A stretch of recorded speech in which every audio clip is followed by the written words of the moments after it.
Good morning, good afternoon, and good evening, everyone.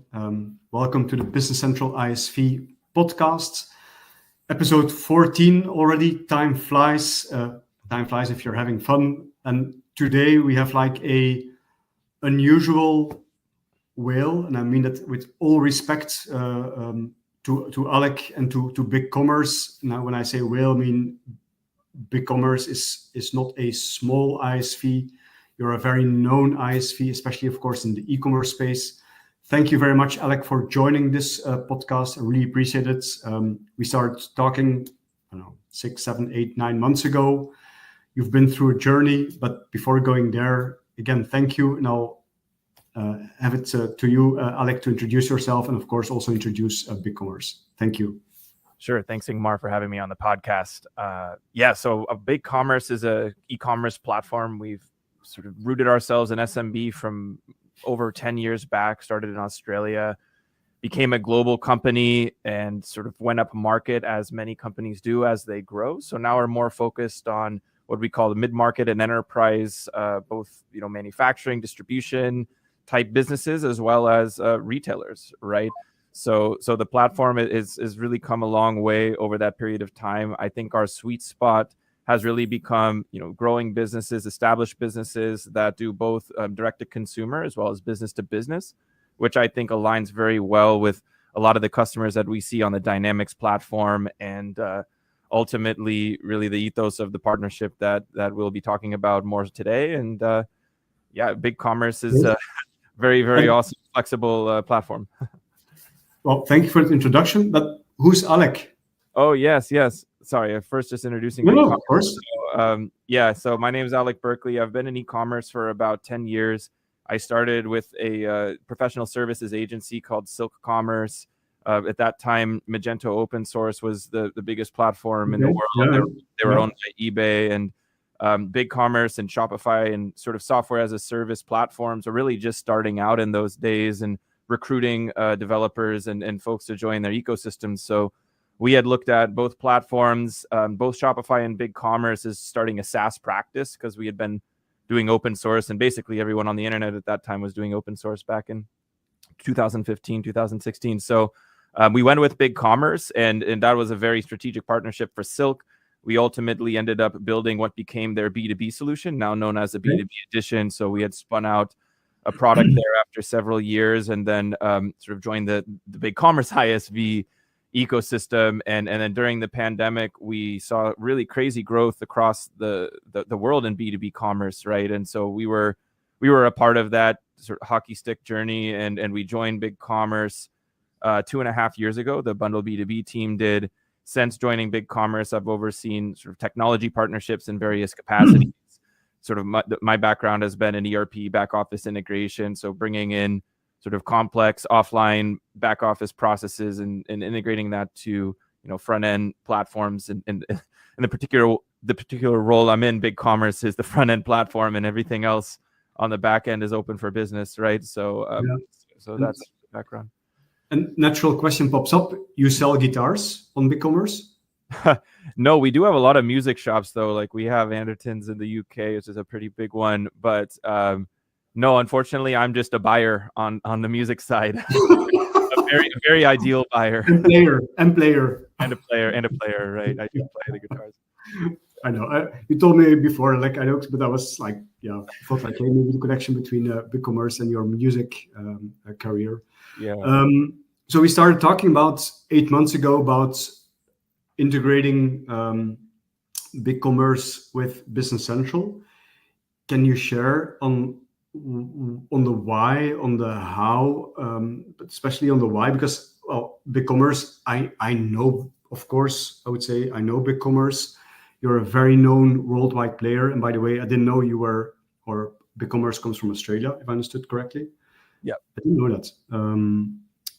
Interesting. I really didn't know. But like, what's the motivation for a company with the size of BigCommerce to say like, hey, we're going to choose this ERP package or that ERP package, because you have many integrations, of course, in the market. So what made you say like, hey, we need to look at Business Central? Yeah, I think BigCommerce has been in ERP for a while, but I wouldn't say it's been a purposeful sort of, I think a lot of various ISVs, to use your terminology, right, have built integrations into all of the ERPs, almost you could imagine, because we have so many clients and there are so many different ERPs out there. But as you know, when I joined the company, and even prior to joining the company with people before me in this role, you notice that you have more success when you partner with subject matter experts within that specific ERP to then build the integration, rather than doing the generic integration platform route that might list many, many different connections, but then they don't have the subject matter experts really to back it up or build said connection inside both app marketplaces, right? Like in your app exchange and in our app marketplace, and really have like that deeper level of integration. So from our perspective, you know, we want to work with the market leaders. And for a long time, it's hard to get the data of what customers are using which ERP. It's still not very accurate, but when we did get some initial results, we were surprised actually at the numbers, thousands of Business Central customers on our platform already. And we hadn't really selected, I don't want to say we've selected a winner. I think, you know, Alex and the team you introduced us to certainly have built something incredible, but you know, we didn't purposefully go after a specific partner and say, hey, we want to build the best integration we can for these use cases with Dynamics Business Central, like we had for some of the other ERPs in our ecosystem. So that was really my objective, was to build something very purposeful to solve a specific use case targeted at something that we believe was underserved and something that was a need for those clients. Clear. And so today the solution or the two platforms are integrated. Of course, that I would say this is a potentially ongoing effort. Your platform changes, our platform changes, new functionality. But then when it comes to go to market, is that something that you, BigCommerce, is like, okay, we're also going to promote that integration? Or is it something that you're also seeing demand from customers, like, hey, we want this integration? Can you share a bit about this? Yeah, so I talk about this a lot. Like, once a customer is already on the platform and live, they've likely already solved that problem, right? So, I mean, maybe there's errors or other issues, but it's really on a go forward basis, right? It's more of an opportunistic, hey, with this integration, how much more market share do we think we can really capture with a better integration that does, for example, both B2B and B2C can be set up inside Dynamics without having to go and like redevelop business rules in a middleware, right? Or minimal redevelopment of business rules in a middleware, right? To go and set up that commerce site that can then, you know, do the customer portal, the B2B workflows, in addition to the traditional sort of shopping cart, you know, checkout that everyone would kind of sort of be accustomed to on a commerce platform, all right?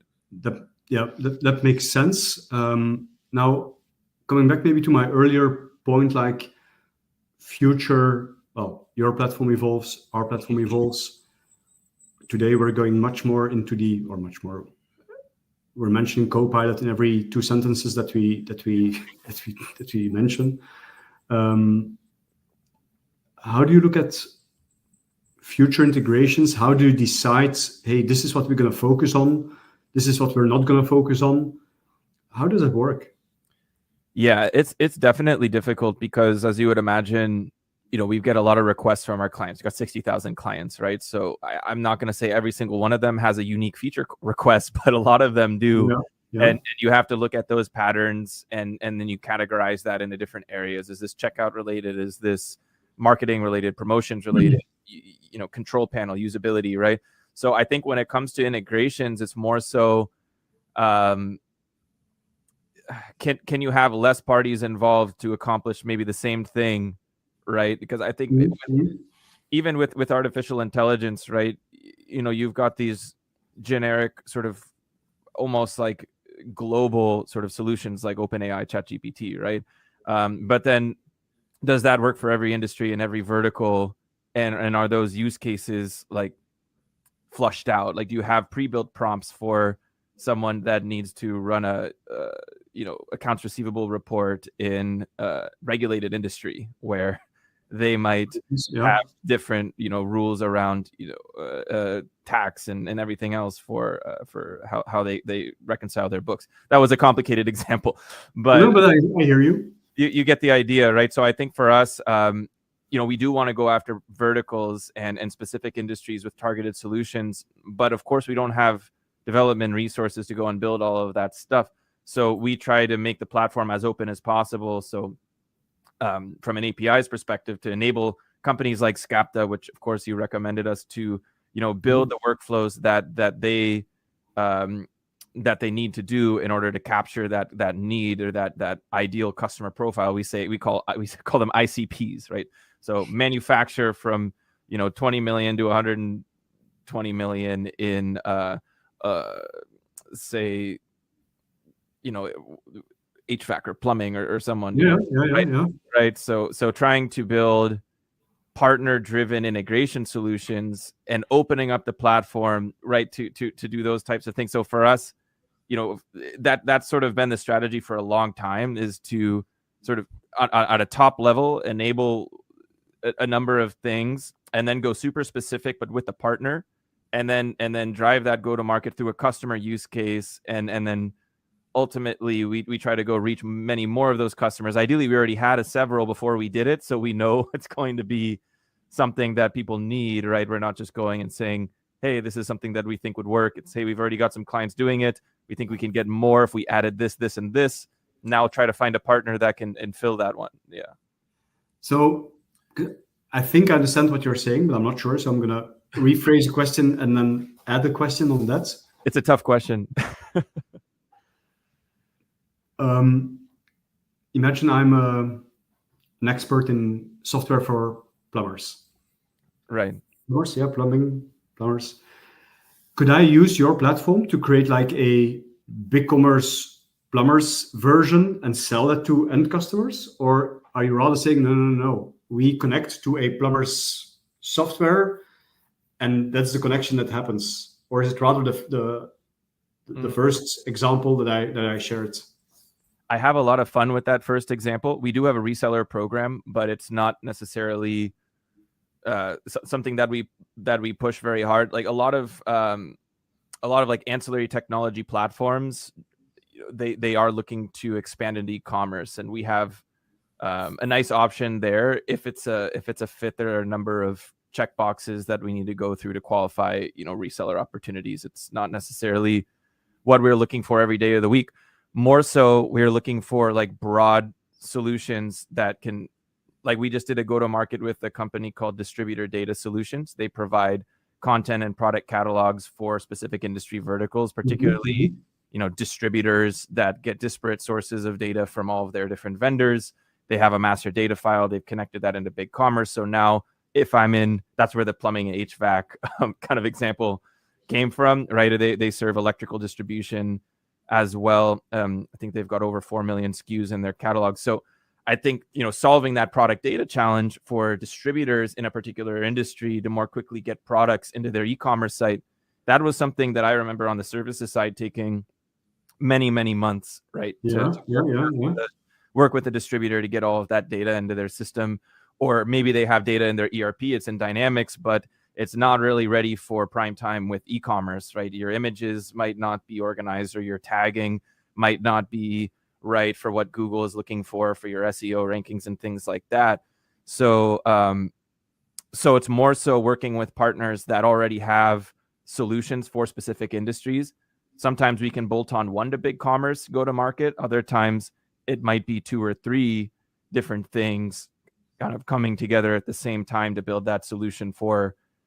And then we always categorize, like if there's manufacturing, you sell to dealers, there's distribution where you might sell to, and then there's retail, right? And then there's sort of the hybrid of, hey, I do manufacturing, but I also do direct to consumer. Then I have an Amazon site or something like that, right? Or I do any combination of those other things. Retailer, but I do wholesale, right? We have a competitor that you're aware of that sort of views B2B more so as like, I'm a retailer, but then I have a wholesale channel.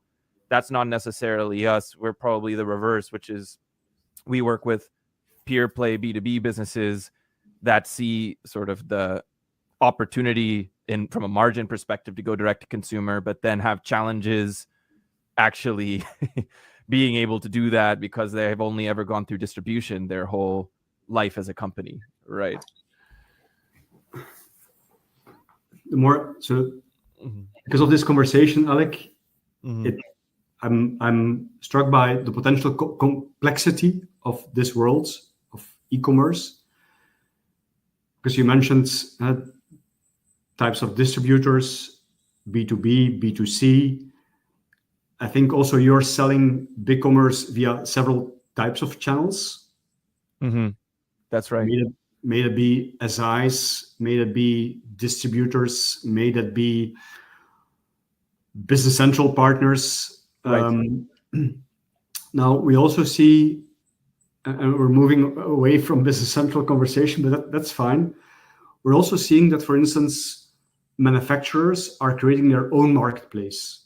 Of course, retailers that's known, but like manufacturers in a B2B environment, would that also be like potential customer for you? Absolutely. We see a lot of the demand for that these days. As far as the seriousness, it's been all over the board. A lot of the time it's someone within a large organization that is looking for a new profit center for the business, basically a way to, monetize their existing relationships and their existing, for example, like extended range of catalog, right? So I sell widgets in category A to distributors X, Y, and Z. Distributors X, Y, and Z are also looking for products in categories B, C, D, E, and I've got potential partners in those areas that I could go, bring in to create that marketplace. Where that starts to get complicated is merchant of record. So is the merchant of record the manufacturer? From a tax perspective, that means they're owning that whole transaction, right? and then passing the funds back to whoever was sourcing the products in that order, or are they passing through the transaction to the merchant of record for those products within the order? That's really where the complexity lived. I've done a number of these opportunities, and it's from a checkout perspective and like what all products are being sold in that order, transaction, and how to route the funds back. For example, like if we were using the Dynamics Business Central integration, we could take in an order for pay on terms. So there's no payment. Great. Put the order into Dynamics Business Central and say, hey, Ingmar, now it's your problem. You figure out all who was associated with this, how to pay them all out and stuff. If there's no payment taken online. So in B2B world, if you're trying to take payments online, that can be very complicated in a multi-vendor setup, because a lot of times large manufacturers, the markup on that order is not worth the tax hit and the revenue to then go get some small margin on the back end with those different vendors. Sometimes they'd rather just provide it as an added service and an added value to those distributors that because they're saying, hey, we don't want you to have to go to all these different places to place your order. I know you're ordering these machines from us, right? But you can get your, now you get your replacement parts, and you can get your your accessories and everything else that you might need to support that machine from us as well. And we've brought in these vendors. You can place the order with us, but then we'll just have those vendors, go and invoice you outside of the site, right? We've seen that as a workaround to that sort of taking the hit on the actual transaction and then splitting out all of the money, because these manufacturers, they don't want to get into the money movement business, especially now if you're talking about FX and other things that come into play there. It gets very complicated very fast. It depends if it's a global operation or if it's a regional marketplace as well, right? But I love that use case because I love digging into challenges, and that's definitely one that's been top of mind over the last couple of years, is the B2B marketplace. Yeah, I can imagine that also you have some newcomers popping up, right, that are only focused on that specific scenario, like creating marketplaces for manufacturers or retailers, and moving away from, I would say, your sweet spot, or you're saying like, hey, we're not interested in that, but then it's kind of a new competition for you, right? Yeah, I mean, if you look at, historically, like Amazon's had what, 50% of commerce, and then the other 50% split amongst the rest of us, right? Yeah. So, yeah, it is definitely, it's something that we want to get behind from a platform perspective, right? We want folks to build marketplaces on BigCommerce, right? So for us, if you want to start a new marketplace, we think we have a way to address that, whether we're a better fit than some of the other more expensive platforms out there, like that have been around a while. Like that's up to the customer. We're great for MVP and testing with a small number of maybe vendors and a small number of distributors or whoever you're bringing into that niche marketplace. But if you're looking for a solution that can scale into the thousands from day one, and you've got multi-million-dollar budgets, maybe you're just going to go build it custom or on whatever maybe legacy platform that's already been in place there. Yeah. Let's move back a bit to Business Central, though. Very, very interesting conversation, Alec. Yes. So now we have that integration with Business Central. Partners can buy this, have the integration out of the box ready. Is there any thinking around maybe partners that want to like OEM with you? Like they build a solution for a certain vertical or industry and they say like, hey, we're going to ship BigCommerce as part of our solution. Is that something that you're open to or something that you already offer today? We're open to it to the extent that it doesn't cannibalize business that we might otherwise get, right? I think if it's a very specific use case and that partner has technology that helps us win in that category, then we're open to it, right? Because it's market that previously wasn't addressable, right? If it's simply, I want to resell BigCommerce in this region, and it's a region where we're already present and it's not unique, right? But yeah, I think to your point, if there's a reseller in the Business Central ecosystem that's listening to this, that's focused on a particular vertical or one of the use cases that we talked about, this is something to focus on, then yeah, we're 100% open to that conversation. I think I will just caveat our reseller program is not for our enterprise plans, right? So we don't resell the on our website, as you see, the enterprise, the small business plans, we allow resellers to go and to provision those stores through a program that we have there. So it would be more of like hey, let's go attack this vertical together, co-sell, go to market for the larger clients. And if you have small businesses that also need the solution, we do have an ability to allow them to OEM that. Yeah. And I'm asking because, for instance, I've been talking to a partner that does called Funeral 365. I'm not saying that you can order a funeral online or via marketplace, but who knows? I've been talking to a partner that's specifically in the printing business. He says like, yeah, the business is booming because of e-commerce. Right. And so we have many partners that are very, very, very almost sub-verticals. So yes, vertical and vertical. And they're so niche. I'm like, yeah, maybe those industries could be interesting to have some kind of a partnership. And again, I'm not saying you should. I'm just asking for those that are listening, hey, maybe it's interesting for that partner or those partners to say like, hey, let's give BigCommerce a call.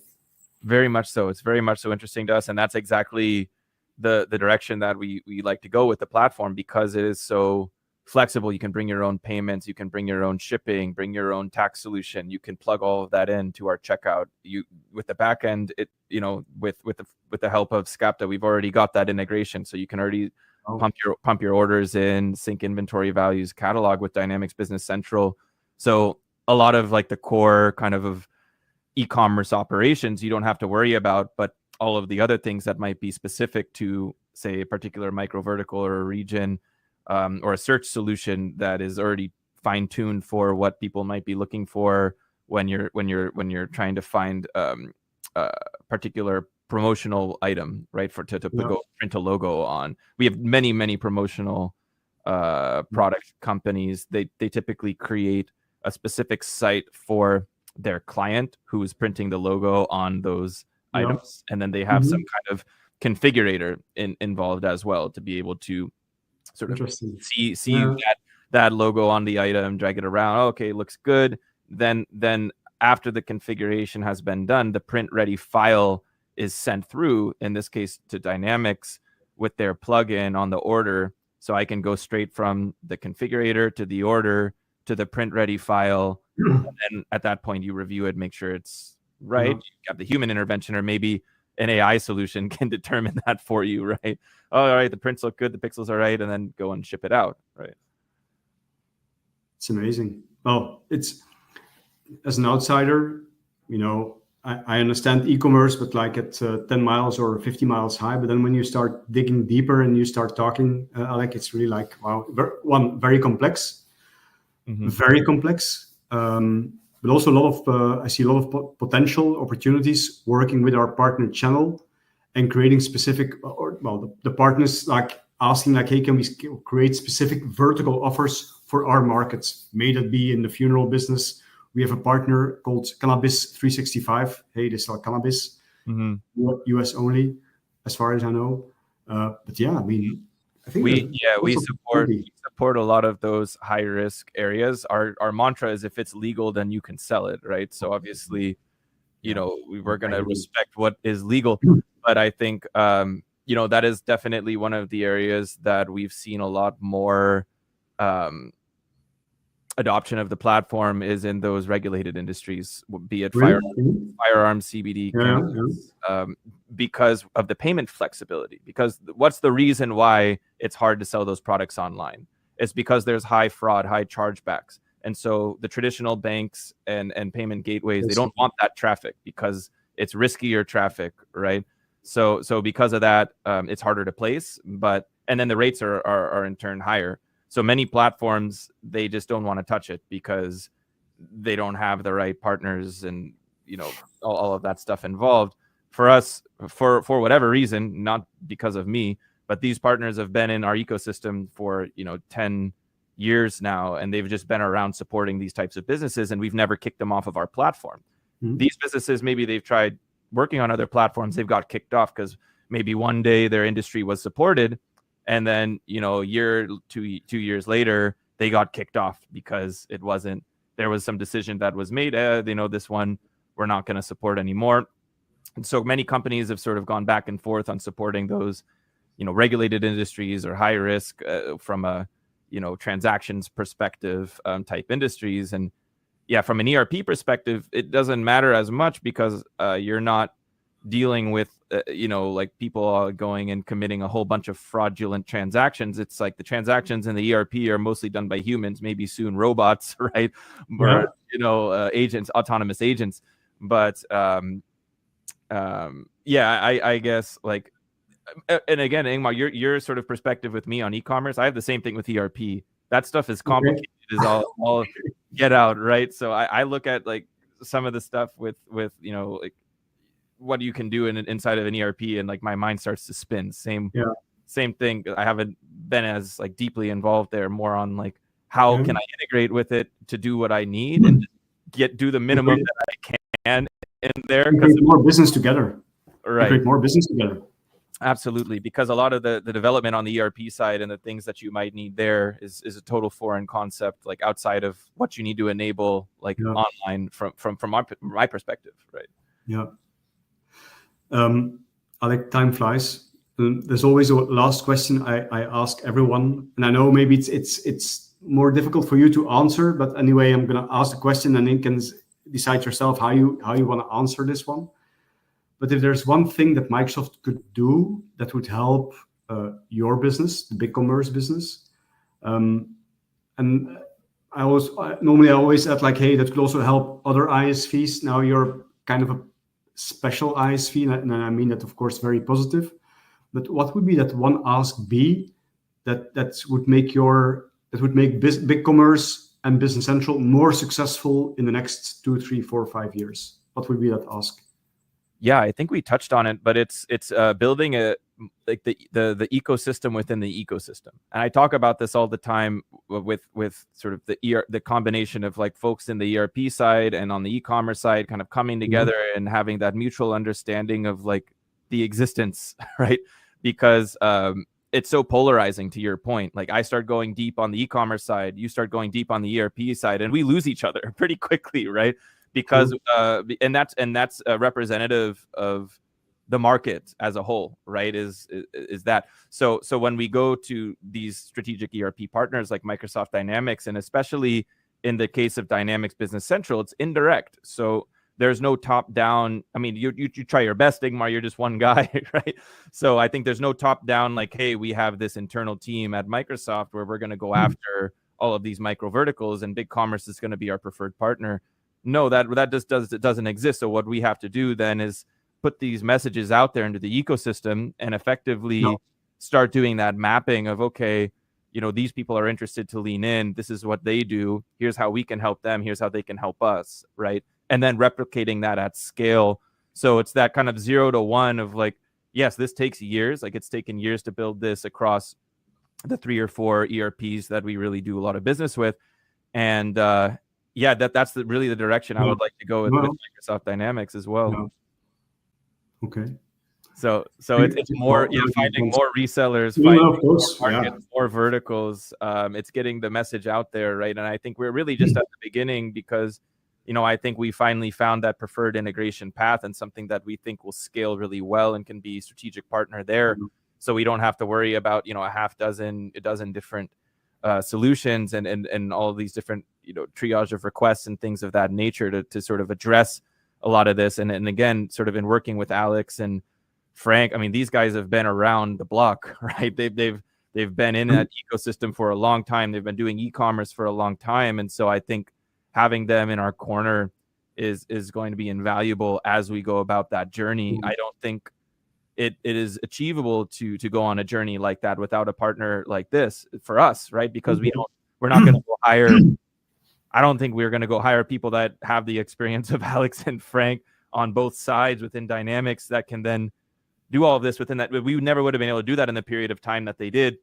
7-8 months to turn around that and then go to market. You know, we're in Vienna just right now. I think we just wrapped up the Vienna conference. We did the summit in San Antonio, and then we're going to do the next directions.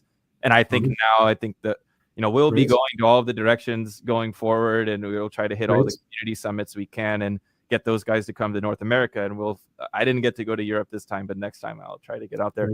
But I think that's really the ask, right? Yeah. Well, and for the listeners, so Frank and Alex are both from the Belgian partner called Scapta. It's a Belgian Dynamics partner, but Frank and Alex, they go way back into Dynamics. They know Dynamics inside out, and they've helped BigCommerce with the integration between BigCommerce and Dynamics. Indeed. Well, Alec, as I said, time flies. More than 30 minutes have passed, but thank you so much for your time, for sharing your the integration story, the value that you see with Business Central, also enlightening me on the complexity of the e-commerce world. Really, really interesting. Thank you so much for your partnership, and looking forward to talking next time. Thank you very much. Likewise. Thanks for having me, Ingmar. See you, man. Bye-bye.